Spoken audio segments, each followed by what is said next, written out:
I'm a mess, and I'm always a mess. I'm always a mess. But it's been so hot, and I am a delicate flower. A delicate flower. And I wilt in the heat. A lot of people dealing with the heat recently. Anyway, I haven't made a video in a while, and these reaction ones are really easy to make. So we're just going to do more of those. And today I found 2 online quizzes, one claiming to be the most reliable maladaptive daydreaming test, and the other claiming, hold on, I gotta look, to be 100% accurate. So we're going to take those. We're going to go through them and see what they are. Oh, which one should we do first? 100% accurate or most reliable? We're going to do most reliable. So let's start with the description. Toxic dreams, as this is how you can briefly describe maladaptive daydreaming, MDD, is a disorder in which people spend a large part of their lives immersed in complex and varied fantasies. Although MDD is not recognized as a disease by any official psychiatric association, we can very often encounter people with this condition. There are even many support groups online to get advice on how to deal with the disease. However, the first step should be to thoroughly analyze and determine if you are really struggling with MDD. The Maladaptive Daydreaming Test comes to the rescue, the purpose of which is to accurately and unambiguously determine whether a person suffers from this condition. Not much there. Big claim. Couple nitpicks. I don't think toxic dreams is a way you should briefly describe maladaptive daydreaming. The daydreams themselves are not toxic. I suppose they can be, but it's really an argument of semantics, I guess. It's not how I would describe it. I think it gives the wrong impression of which part of maladaptive daydreaming is the toxic part. You know, it's the addiction, the behavior. I liken it to a food addiction. Food in and of itself is not toxic. You need it to live. Everyone eats to survive, but your relationship to it is toxic. Also, the acronym MDD annoys me. It is MD in every research paper ever written on maladaptive daydreaming. Online, in our communities, in our social groups, people will use MDD, but that has never been used in actual maladaptive daydreaming literature. It's just something you see around sometimes. So I'm not sure why they chose that one. Oh, it goes on. It goes on. There's a whole long explanation. What is maladaptive daydreaming? I'm not going to go through all of this because there's a lot here and I don't want to make this video like super long and boring. So I'm just going to skim through these, and if anything pops out at me, I'll mention it. They add a disclaimer in here. Personality quizzes have no scientific background and are not intended to make any diagnosis. Therefore, each such quiz should be treated with a grain of salt. Yes. I don't know. Does that make the title clickbaity? If you say this is the most reliable test for maladaptive daydreaming, and then, of course, you have to add the disclaimer because it's obviously not. Like, online quizzes are just not reliable in any way at all. I mean, which they put in here, but it's how many people, who's going to read this except me, right? And then at the bottom, they have testimonials, which I don't think I've ever seen in an online quiz before. I think I know who made this quiz. I've seen stuff like this before. And then at the end, also in the testimonial section, even though it's not a testimonial, he goes on to say, Dr. Selmer developed a scale. He called it the Maladaptive Daydreaming Scale. True. Which is important and effective and can make an accurate diagnosis. It should not be forgotten that this disorder can confuse other conditions such as psychosis and schizophrenia. I'm not sure what that line means. Maladaptive daydreaming can confuse psychosis and schizophrenia. What does that mean? That if you have maladaptive daydreaming, it might make the symptoms of psychosis or schizophrenia harder to recognize? I'm not sure if that's what it's saying, but I think that's as close as I can get, because they don't cite a source for this claim. I guess that's what they mean. I don't know. Moving on. Most people who suffer from MDD have experienced traumatic events. Untrue. Struggle with depression. True. 60-something% have depression comorbid. We can call that most, I think. Over half. Have obsessive compulsive disorder, also false. Although, again, it's like around the 50% mark. 54% maybe off the top of my head. I'm not sure. Meet the diagnostic criteria for obsessive compulsive disorder. Not sure. I wouldn't call that one most. Have a shaky personality. No idea what that means. No clue.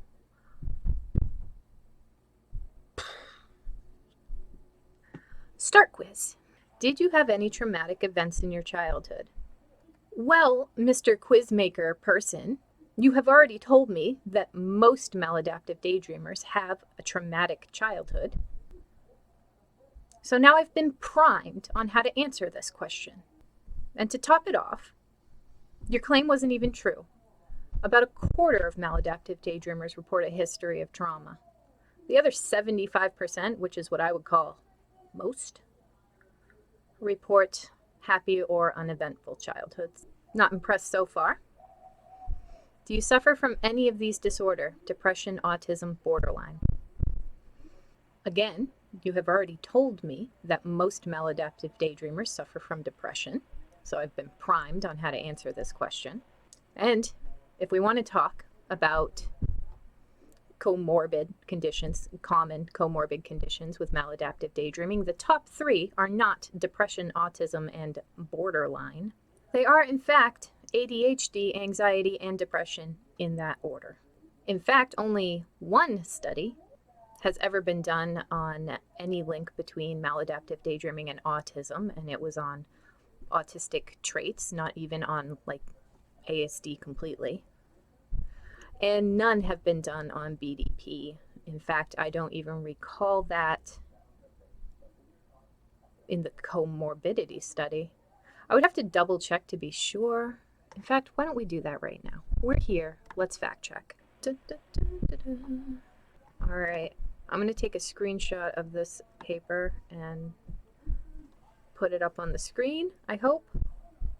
So we have ADHD, social anxiety, generalized anxiety, phobia, panic, agoraphobia, separation anxiety, major depressive disorder, blah, blah, blah, excoriation, OCD, blah, blah, blah, blah, substance abuse, PTSD, binge eating. No BDP. Still not impressed? Okay. What do you fantasize about the most? Maladaptive daydreaming is not about the contents of your daydream. No one would be able to diagnose you. Hearing about the contents of your daydreaming, nothing in the maladaptive daydreaming scale, or the MDS-16, which this about page of this test referenced, says anything about the contents of your daydream. It is not in the proposed diagnostic criteria at all. I don't know how this will help determine if someone has maladaptive daydreaming at all. And the options are about a better life, about contacts with other people, about love, about imaginary things. I mean, what is this? What are these answers? These are all things maladaptive daydreamers daydream about. I have no idea how this is relevant to anything at all. Okay, next. Do you like reading books, comics, and stories? What is this test? What are your daydreams like? Magical, picturesque, clear and crazy, pleasant, colorful, mysterious. I rarely dream of anything. All right, we're on question 6. And so far, every question is sucked. But now we finally find one that is based on the MDS. How often your fantasizing is accompanied by facial expressions or making sounds. This is a legitimate symptom. Some people find that certain types of music make them more prone to fantasize. How often does music trigger a fantasy state in you? Also in the MDS. How big are your dreams? I think you meant to say daydreams. I don't know what big means. Let's read the answers. It's hard for me to answer this question. Each subsequent dream is getting bigger and bigger, and I have many of them. My dream is not too big, but detailed. My dreams aren't too big. My relatives tell me that it's better to deal with serious matters. I have no idea what they mean by big, still, even after reading those. And the answers are terrible. It's just terrible. I don't even know how to answer this. I have one dream, and it's very big, but there's no option for anything like that. What do you feel when you think about your dreams? Again, I think they mean daydreams. Need for corrections, overwhelmed, boredom, uncertainty, happiness. I don't know what this has to do with anything, but like, oh, okay. This one doesn't upset me like most of the others have. What character flaw suits you? In situations where you know you need to focus on some important task, how difficult is it for you to devote your full attention to a problem without escaping into a fantasy world? That's another one from the MDS, worded differently. Not that differently, though. They seem to be lifting them out almost verbatim, but I mean, I think we have to give them a pass for that. There's only so many ways you can ask the same question. When you woke up this morning, how strong did you need to be immediately transferred into the world of fantasy? Straight out the MDS. What are you looking for in life? I don't know how what you want in life will tell you if you have maladaptive daydreaming.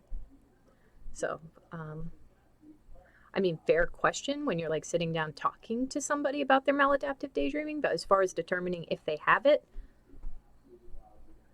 what even is this? How do you deal with problems? Who do you see in the mirror? Again, not sure how that's gonna help determine if someone has maladaptive daydreaming. I see a withdrawn man with a high degree of sensitivity. That's what I see, yeah. When I look into the mirror, I see a man. A Byronic hero. That's me. A resourceful and intelligent man. So we've just defaulted to man because God forbid we make any kind of test aimed at the general population, inclusive. Nope, only men are going to bother to take this quiz. So it turns out that was the last question.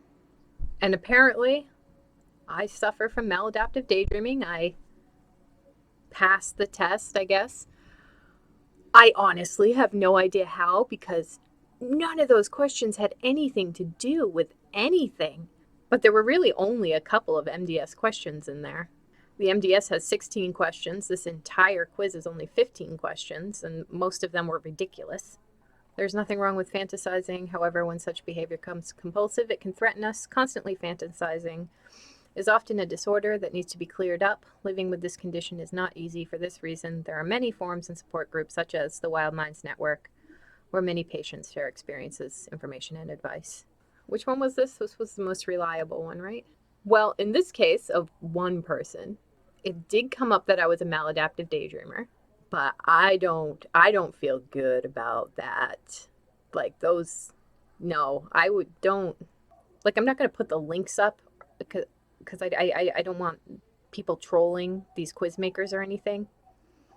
So I'm not really showing where these came from, but should you happen to come across this in the wild, don't bother. Oh my God. You can do it for a laugh, I guess. That was ridiculous. All right, let's do another one. The other one with the big claim. 100% accurate MDS-based quiz. This maladaptive daydreaming test accurately exposes if you are an excessive and immersive daydreamer or not. Just answer 20 simple questions to find out. They have more. Okay. Oh, look at this person. They're actually citing their source. In an article called Development and Validation of the Maladaptive Daydreaming Scale, Ellie Sommer and his team introduced a grading system. Love to see it. Love to see people citing their sources. It consisted of 14 questions, although the test on this page has unique questions. It's based on that scaling system. I don't know when this test was made, but the maladaptive daydreaming scale was revised pretty early on, from 14 to 16 questions. It is actually the MDS 16 that is used and has been. Little out of date. I don't know if that's because they just didn't know that change had been made, or because this test was made before that change was made. Okay, I don't know if this is coincidence or not, but the MDS is broken down into like subcategories of what the questions are assessing. Let's go back. Let's cite our sources here. Okay. And they came up with sort of a 3-factor modality. These are the 3 categories that the Maladaptive Daydreaming Scale assesses, and they are broken down into subcategories. Yearning, kinesthesia, and impairment. Kinesthesia is the movement, the kinesthetic or stereotypic movement associated with maladaptive daydreaming. And those are further broken down into quality, control, distress, benefit, and function. So I don't know if they were basing their explanation here, because they broke their explanation of what their online quiz is assessing into 3 categories: content, urge, and interference. Only 2 of which are actually in the MDS. Content, nobody gives a crap about content. I don't know if that's coincidence or not, if they were trying to emulate what the actual test is doing, or if it's just convenient to break things into 3. They have a few more things in here. Spend most of your waking hours daydreaming. Okay, there's no magic number. There's no magic number. But they do cite a study where maladaptive daydreamers do say that they spend almost 60% of their waking hours in like high fantasy. You experience movements. They cite their source again. Yes, that is very common in maladaptive daydreaming. Prefer fantasizing to other things. Yep. It is not a mental disorder, number 1. MD is not in the DSM book. It means it's not officially considered a mental disorder. You should not be worried about having a mental disease. Of course, it is still a condition that might damage your daily life, but then again, it is not a psychological illness. We don't know that. They are right. It is not an official disorder. It is not in the DSM. It is not something you can be officially diagnosed with and receive receive medication or what are those things called? What's it called? Oh, I can't remember the word. It doesn't matter. Moving on. That's true. But just because it isn't in the DSM yet, the reason it's not in the DSM is because we don't know enough about it. There's not enough research on it. That doesn't mean it's not a disorder. That means we haven't proved it's a disorder yet. And I'm not saying it is a disorder. It could not be a disorder. We might find out that it's something else. I'm just saying that blanket statement should be more like, hey, we don't really know. What they're saying is like, don't worry, it's not a disease. Don't worry about it. So yeah, I think that's I think that claim is jumping the gun. It's not directly connected with your trauma. Recent studies show there's no direct link between your previous traumas and maladaptive daydreaming issues. Scientists used to suggest that high anxiety levels and sad memories could lead to this condition, but it is not a valid opinion anymore. What? Also not cited, and makes no sense. I don't know what they're referring to. Scientists used to suggest that high anxiety levels and sad memories could lead to this condition. I suppose by that they mean trauma, because in the first paper, Sommer did assume it was trauma, because he runs a trauma practice, and the only maladaptive daydreamers he knew at the time were 6 really traumatized people. So he was like, oh, these traumatized people are all doing the same thing. It must be like a trauma thing. But that lasted for 1 paper. The first paper.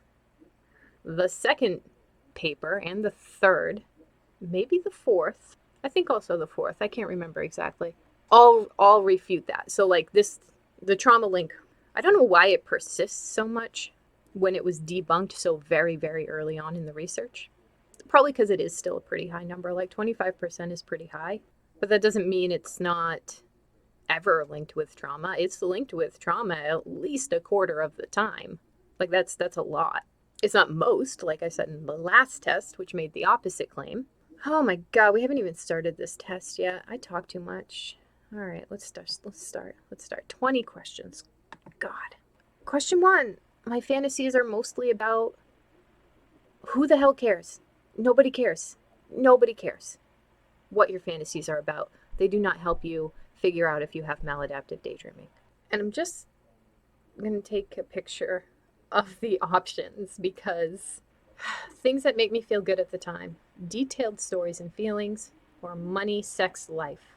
Those are the options. This is question 1. We are not off to a good start. How detailed are your dreams? Do you happen to create fictional characters in your mind and give them detailed stories? No one cares about your characters. Maybe I'm being a little hard on like the content stuff. Like, there is content that MDers do tend to do. It's so varied. Like, you have the maladaptive daydreamers who only ever daydream about hanging out with some celebrity that they're really into and like being the celebrity's best friend. And you have maladaptive daydreamers who only ever daydream about the people in their life, like actual real life scenarios that just play out. And you have like the Tolkien paracosm daydreamers like me, where they're like just big, huge, detailed worlds that have no basis in anything. They're just fantasy, whimsy, and original creations. And but I'm not any more a maladaptive daydreamer than someone who daydreams about hanging out with their buddies or something, like hanging out with real people that they actually know in real life, just replaying. And real world scenarios are less common than, say, celebrity daydreams. Those are actually super common. Celebrity daydreams are the ones that are really common. Romance is really common. Big, huge paracosms, definitely not unheard of. You'll see people talk about them all the time because they're easy to talk about. They get overrepresented a lot, which gives the mistaken impression that they're like the most common type of maladaptive daydreamer. They're definitely not. But people, I guess, with only a surface knowledge of maladaptive daydreaming are going to put a lot of emphasis on the paracosm because that's what they see a lot of, because it's overrepresented. If you want to judge a maladaptive daydreamer by the content of their daydream, just by picking out what is most common for maladaptive daydreamers, you would not be asking about detailed fantasy worlds full of original characters. You would be asking about if they're dating Beyonce or not. So I'm already, like, I'm reading these and the way they address content and the way they ask questions about content and are presumably making judgments about maladaptive daydreaming via content. But they're using the wrong content, and that makes me feel like, even though you're talking about the MDS, which I assume you've read, hopefully you read the paper associated with it, this person in their About section cited several papers, which I have to assume, read, but somehow they don't know this about maladaptive daydreamers. It makes me feel like they only read the greatest hits and are taking everything else they know about maladaptive daydreaming from the internet's assumptions about it. Like, maybe that's not what's happening. That's the way I feel. That's the way these questions are making me feel, like where their headspace was at. Have you ever felt an extreme emotion just because of your dreams? That was a bit of a rant back there. I'm sorry. Have you ever felt like you can visualize your fantasies in real life? I think some maladaptive daydreamers do that. I'm not sure exactly how common it is. A lot of the times MD is more like a trance state. You're not like seeing things superimposed on the real world or anything. You're not visualizing them in front of you. You're turned inward. You're not actually even looking at your surroundings, really. It's like highway hypnosis. If you don't happen to be a maladaptive daydreamer, I can guarantee you've been in this state before, where you're driving and it's so automatic that all of a sudden you're at your destination, but you don't remember like actively getting there. Obviously you were aware enough to arrive safely, but you weren't focused on that. You were, I don't know, listening to the radio or daydreaming. That's usually more like what maladaptive daydreaming is like. But some people do this, like visualizing them in their real present settings. How often do you lose track of time while thinking about something? Let's see, what are we on? 7. Do others call you a daydreamer? Oh, this is such a fun question. Because I've never thought about it before. Do other people call me a daydreamer? No, they don't. And I think that's because of a couple of reasons, I suppose. One, maladaptive daydreamers are really good at hiding their daydreaming. You can't hide all the symptoms, though. Like, especially if you're a pacer. Like people know you're just pacing around your room like a weirdo. But they don't necessarily connect that to daydreaming. So they might not call you a daydreamer. And my maladaptive daydreaming, it sort of manifests outwardly as more like forgetfulness. I'm absent-minded. My friends call me absent-minded, like spacey, unreliable, like not good at listening, forgetful. Like, those are the things that people would describe me as, not as a daydreamer, because they don't know why I'm not listening. They just know I suck at it. All right, we're gonna give that question. I like that question. How often do you create fake scenarios in your head? What does fake scenarios even mean? I keep seeing this. This isn't like all those viral memes of maladaptive daydreaming where people are like, "Oh, who else creates fake scenarios before bed?" Or like, "Hey, I didn't know not everyone just hangs around and creates fake scenarios." Like, what else would you be creating in your head? Are there people who create real scenarios? Is that a thing?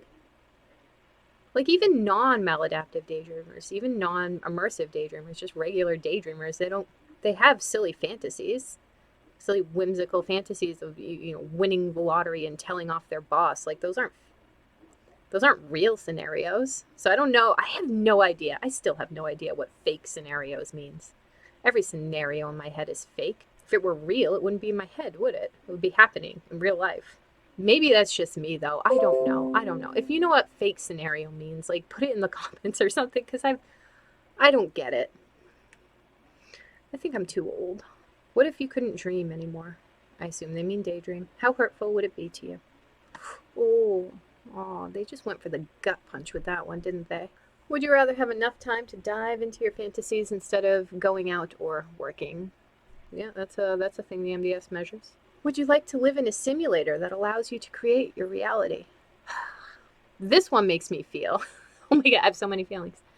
This one makes me feel like someone young made the quiz. Maybe not someone young, but someone with not many responsibilities. Because that is the only way you can actually answer this question in the affirmative. Because once you get older, you don't have that option anymore. You don't even want that option anymore. Maybe I'm generalizing too much, but if you'd have asked me this when I was 15, I probably would have answered, hell's yes. But if you're asking me now, in my 30s, no.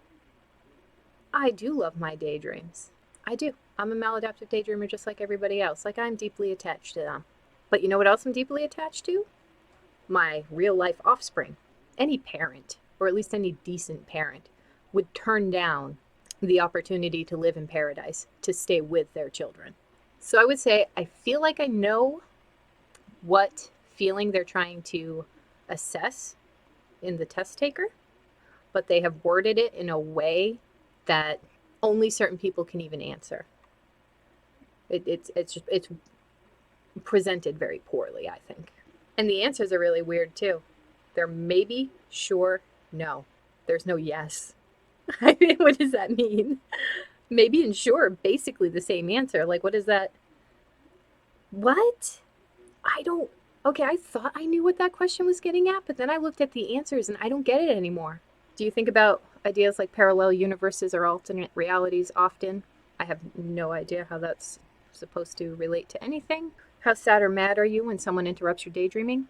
This is in the maladaptive daydreaming scale. This is another thing they do indeed measure. Have you ever lied to others so you could have time to daydream? I don't think that this is specifically asked in the maladaptive daydreaming scale, but it is a pretty common feature of addictions. So that's probably why they're asking it. How hard is it for you to let go of your dreams, fictional characters, fantasies, etc.? Yes, etc., because in Latin, your C's are hard. Do you think daydreaming stops you from working or studying? Another legit thing that's measured. Have you ever missed an opportunity in your life due to your fantasies? Yep. Do you spontaneously start daydreaming when you are exposed to a boring subject? Yes, this comes up. In the MDS? I know it's in the diagnostic criteria where it says, do you daydream when you're bored and or stressed? I'm sure it's probably in the MDS too, just worded differently. I'm not even looking, whatever. Close enough. It is a thing they ask about in some sort of maladaptive daydreaming official capacity. So, do you ever consider daydreaming as something similar to therapy? I think this is a weird way of asking if the test taker uses maladaptive daydreaming as a coping strategy. A weirdly specific way of asking that. They could have just said, do you use maladaptive daydreaming as a, or do you use daydreaming as a coping strategy? But I'm sure, I mean, fine. I think that's what they're saying. Oh, what have I done? These touchpads, man, touchpads. Okay, final question. Have you ever faced any problems in your romantic relationships due to your fantasies? Okay, assuming the test taker has had romantic relationships. This is not something that's on any official criteria, but I mean, yeah, sure, I can see how a behavioral addiction would interfere in a personal relationship, which is probably what they should have used here, personal relationships. Like everybody has personal relationships. Not everybody has romantic ones. All right, let's see. You have maladaptive daydreaming issue. Okay. You spend more than 50% of your waking hours daydreaming. Bold claim to make. I know that's the stat that they're pulling out of the papers, but no magic number. That means most of your time is dedicated to unreal matters and concepts. Although your dreams, I assume they mean daydreams, seem to be vivid, detailed, and reality-like, they are drifting you apart from reality. So it's best to talk to a therapist or a psychiatrist to deal with it. Excellent. Yes. Quizzes are fucking stupid. Don't rely on these things at all. If you think you have maladaptive daydreaming, talk to a therapist. And then they have a picture who looks like a chick I knew in high school who was actually a model, so maybe it is her. That's weird. Hi, Jackie. Deeply disappointed in both of these quizzes. Especially that first one. That was awful. Big claims they made in their titles. Just clickbait bullshit. I don't know what I was expecting. You know what? Actually, I do know exactly what I was expecting. I was expecting the MDS-16, which both of these tests referenced. But I was expecting them to basically plagiarize it, to just rewrite it, and that's not what they did. Like, I probably even would have been fine with that. Like, whatever, it's the only tool we have for measuring maladaptive daydreaming. It hits everything that's important. There's only so many ways to measure and write the same things over and over. So like that, even that would have been fine. But it wasn't that. It wasn't. It was just so much random stuff that had nothing to do with anything. And I do not think that even though the results came out accurate for me, that these tests are reliable or 100% accurate. Like, obviously those were not real claims. It's an internet test. But I at least hoped that the questions would reflect the reality of the maladaptive daydreaming experience, the things that are actually common, the things that can actually be used to measure them. Whether or not the results can accurately be measured on a test like this, I expected the questions to be those things. And they weren't. They were like wildly are these people trolling us? Like, that's how bad they were. I have no idea how long this video is going to be, but it was way too long for these things. Way too long. So yeah, however long this is, TLDR, don't take online quizzes. They're stupid. Unless you're doing a YouTube reaction video, in which case you should take them, because it's kind of fun ranting. Okay, bye.